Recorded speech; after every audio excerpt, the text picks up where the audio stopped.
Guys, how's it going? It is your boy, Big Blue Drew 97 here, coming at you with another manga review for Dr.Stone Z equals 160, titled Torch of Science.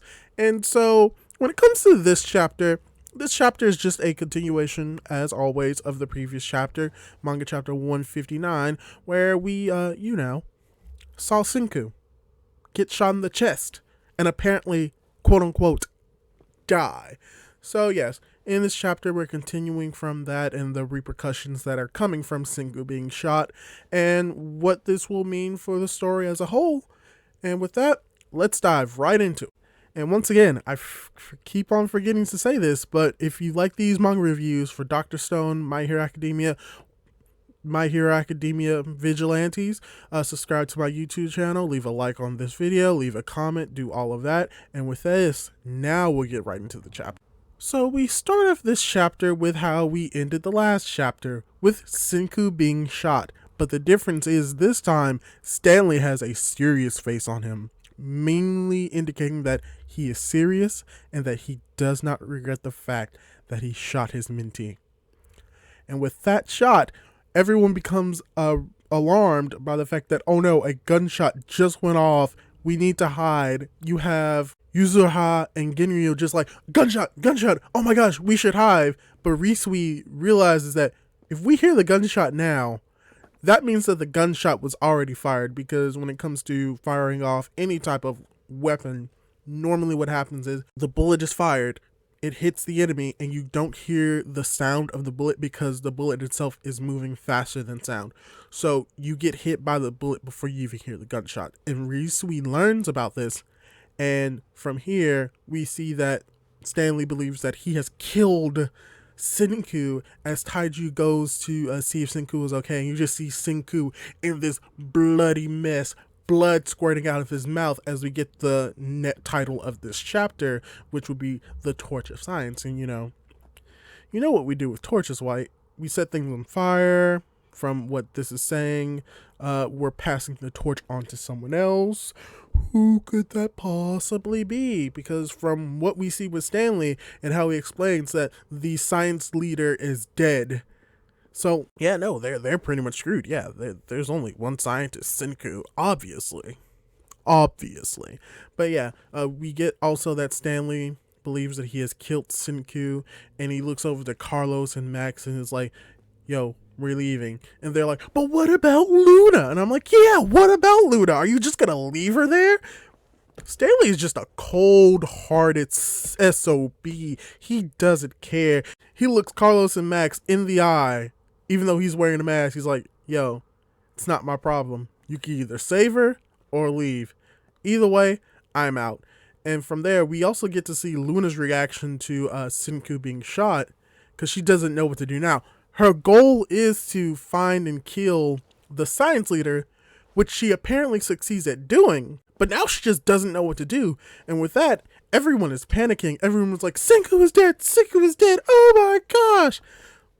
But from here, we get to see Risui and why he is one of the main leaders of the Kingdom of Science, because he realizes this. He realizes that the enemy is probably thinking like, oh, we took out the science leader. They probably will have no idea what to do. They'll probably scramble and surrender to us. They won't even be able to squeeze out a fight. They're done for. And Risui knows that this is what the enemy is thinking. And he's like, they are overconfident if they think that we're just going to panic and roll over. We are going to fight. And from here, many people are questioning what Risui is thinking. They're like, how can you be so cruel? Senku just got shot. You get Yo, who's like, man, how can we just immediately get over the fact that one of our own is dead? And Genryo's like, oh man, now we have to go dig a grave. And Risui, being the logical person that he is like, ha, do you really think that Senku is dead right now? Literally, he has been petrified. He hasn't been petrified. He survived a whole lot. He survived Tsubasa hitting him in the back of the head and basically dying. He's not dead. And sure enough, in the next panel, we see him talking, being confident, saying that he's not dead, obviously, because really, he's the main character of Dr. Stone. You can't kill the main character of a manga. Who do you think you are? JoJo's Bizarre Adventure? get that out of here. Nah, you ain't on that level. You're good, but you're not that good.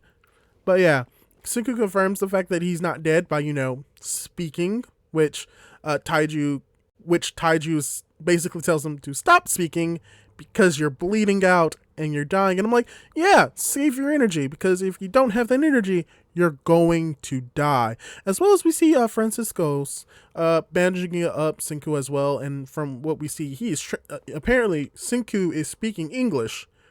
And this plays an important role in the next page. But we also get to see like a lot of cool, funny scenes from Ginryu, who's like, "Oh my God, such a yeah, Ginryu, shut up, just shut up." And even like his brother is telling him like, "Yo, you probably shouldn't be like screaming in excitement just in case the enemy is hearing you." And something interesting that I also want to talk about is that we also get to see Kaijiki, the old man, and how he's picking up the bag of the water and starch solution, and how he comes to the realization that this thing was able to slow down the bullets entering Senku's chest. And he's like so amazed by the science that he's crying. Not just the fact that it was able to do something that amazing, but that it is the reason why Senku is still alive. And then from here, you have Senku, who's still speaking with shrapnel in his chest from the bullet. He's monologuing, talking about how the reason why they didn't kill him, because when you really think about it, if you want to kill someone, headshot, headshot, headshot.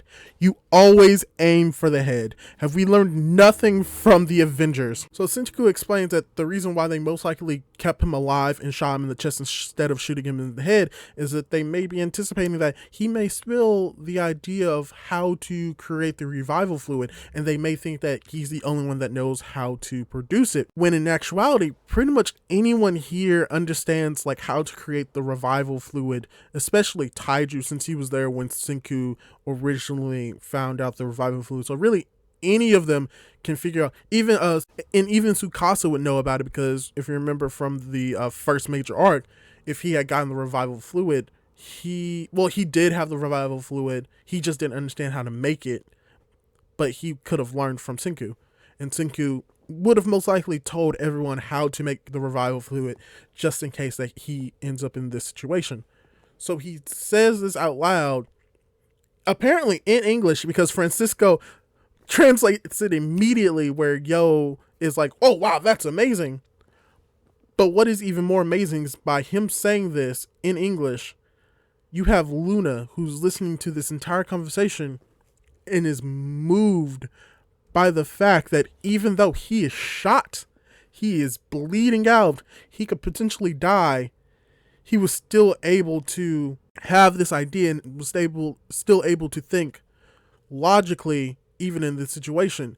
And it moves her to the point where Francisco's and Taiju are just questioning like, okay, we immediately bandaged him up, but we need a doctor. Is there a doctor in the house?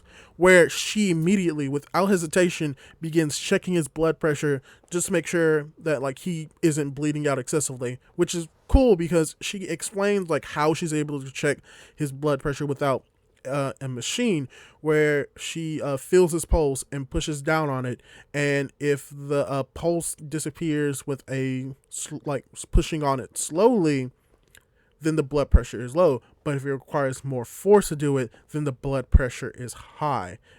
And what she probably shows is that the blood pressure is dropping, meaning that he is losing blood, so he needs to be patched up even better.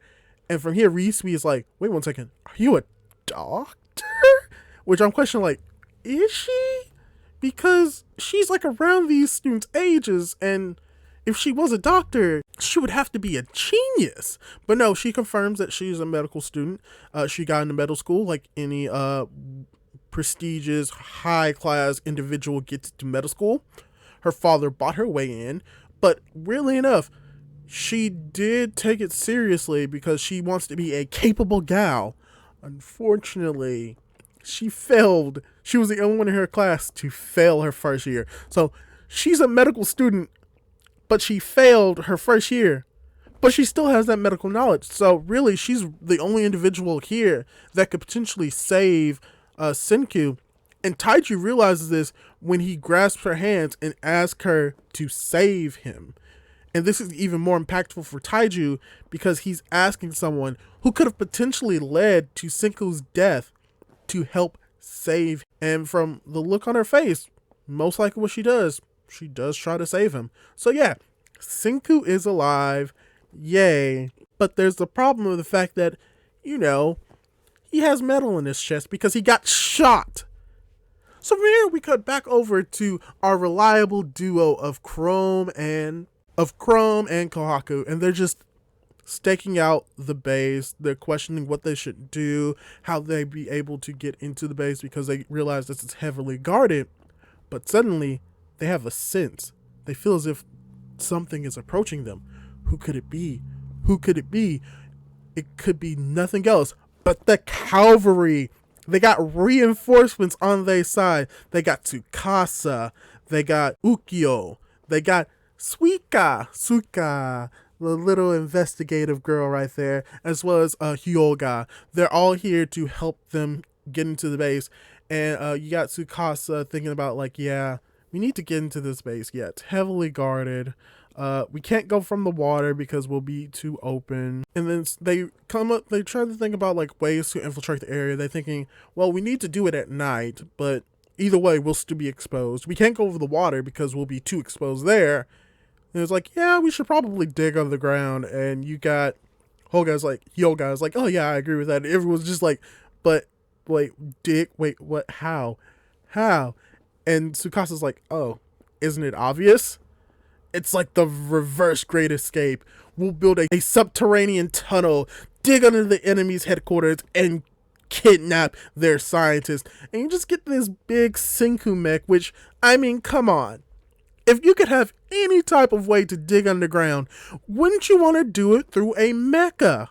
Come on, guys. So yeah, they come to realize oh yeah, that's a great idea. But yeah, we need to contact the others because that would require a whole lot of science. And then weirdly enough, you have Ukyo who's just spitting out these numbers, and you may be thinking what are these numbers for? And even with Chome and Kohaku, they're like, what are these numbers? What are you talking about? And he confirms oh no, it's just a cipher. And we get the reveal that the Kingdom of Science have their own cipher. It's called the Uisagi cipher, or from what I've done a little bit of research on, can be known as the Iroha alphabet cipher, where, to sum it up, they basically have around 48 letters representative of the Japanese alphabet or the Iroha alphabet, and they have either numbers or letters on the top and on the side, and basically the numbers of the letters correspond with different alphabetical phrases in Japanese to form out simple words. And relatively speaking, they could form out sentences, but it's best to form out singular words and syllables so that the enemy doesn't get a hold and understand what the message is. And it's a cool thing because from what I've done research on, it's very unlikely that Americans, even with high intelligent scientists, would even be able to understand this form of Japanese ciphering because of how old it is, and that it's something that really isn't really used by the American ciphers. So they have their own cipher that most likely will not be discovered. And they get a message from Senku, and all of them is oh yeah, it's simple but effective. This is going to be great. And they get their first cipher, which is 433233.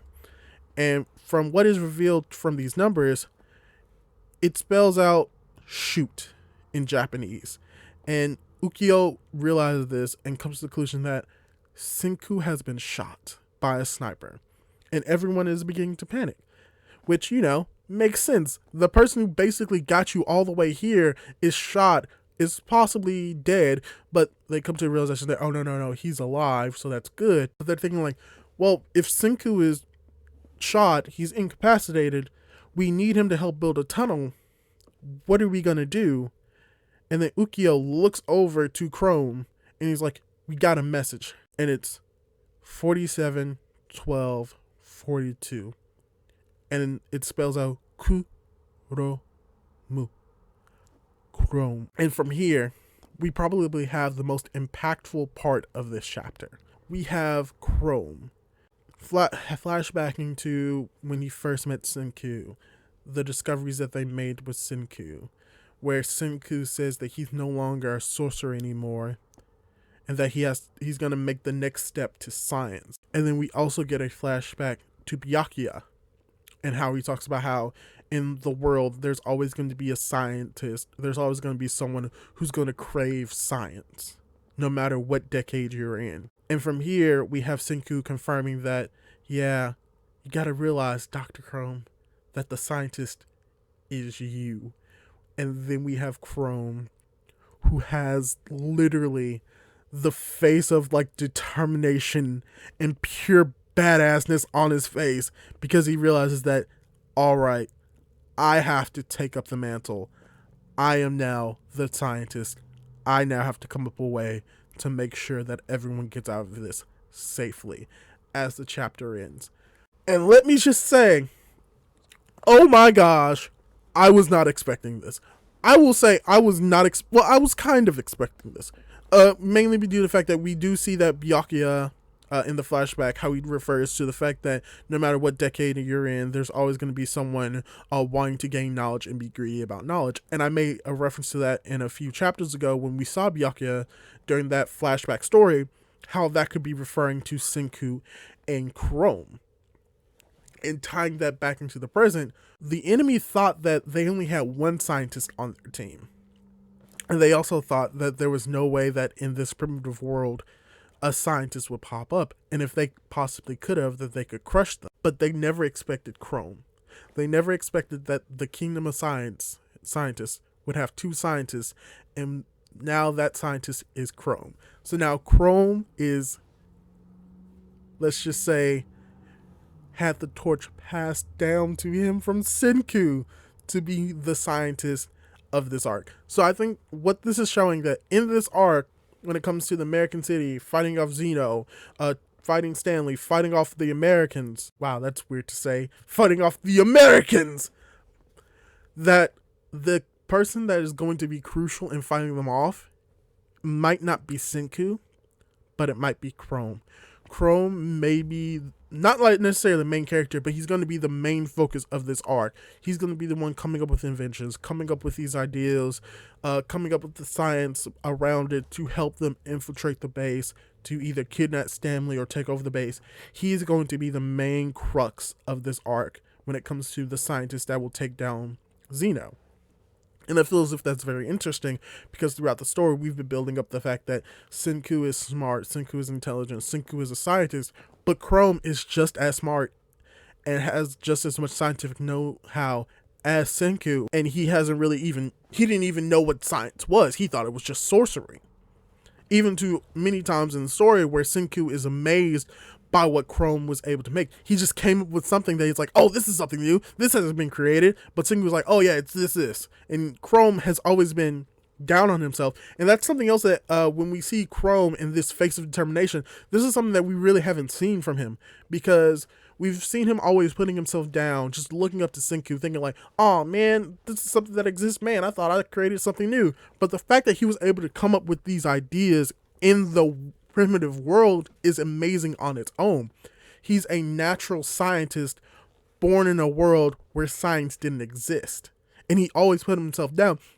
Even when he was put in charge to be one of the 5 wise generals, he questioned why he was supposed to be up here. And it's because he is a scientist, if on the same level, if not even on a higher level than Senku, because he was able to come up with these ideas without any form of basis. So overall, I think that this is just showing that this story, or at least the story arc, is going to have Chrome be the main scientist to take down Zeno. And, as well as, like, potentially that Luna will be joining up with the crew, which is very obvious. And the fact that they are going to have someone who's going to have true medical knowledge. Because, obviously, we have Francisco's who did basic medical knowledge. But we know for a fact that Luna is in medical school, and we don't know exactly if it's like medical school as an undergraduate, most likely medical school as in graduate school. And the fact that she's like most likely 19, around the same age as other students, she may not think that the knowledge that she has is important as a medical student, But most likely what her knowledge in the medical field is going to do is save Senku's life, where Senku may come back towards the end of this arc, or the end of this arc, as a duo to help Chrome defeat Zeno as well. So she's going to play a major role in this arc, as well as, playing on the love interest idea that she's going to fall for Senku, because as we saw in the chapter, she was just in awe on the fact that even though he is dying, he's still thinking 12 steps ahead. So most likely she's going to join the crew. And in actuality, I think Carlos and Max may join the crew only for the fact that Luna is there, and they may have like this determination to be with her. Or they could just go back with Stanley, showing that, yeah, the love that they had for her may have just been surface level, but if they do go and try to save her, then it shows that they do have a bigger connection with her, and they may even join the Kingdom of Signs. So this chapter is really setting up a whole lot of things to come in the future arc in Dr. Stone, and basically I can't wait to see what happens next, and hopefully you can't wait for it either. So yeah, overall I thought this was a really good story arc, really good chapter. Hopefully you enjoyed that chapter. Hopefully you enjoyed this review. I really enjoyed recording it. Like, comment, subscribe to my channel, do all of that cool jazz, and hopefully I'll be able to catch you in my next video. Also, unfortunately, we're not on break next week, so yay, but this chapter won't come out until Monday, so I may be a little bit later on this video upload because the official chapter comes out on Monday next week. So, instead of waiting 7 days, you may have to wait 8, but it's fine. It's fine.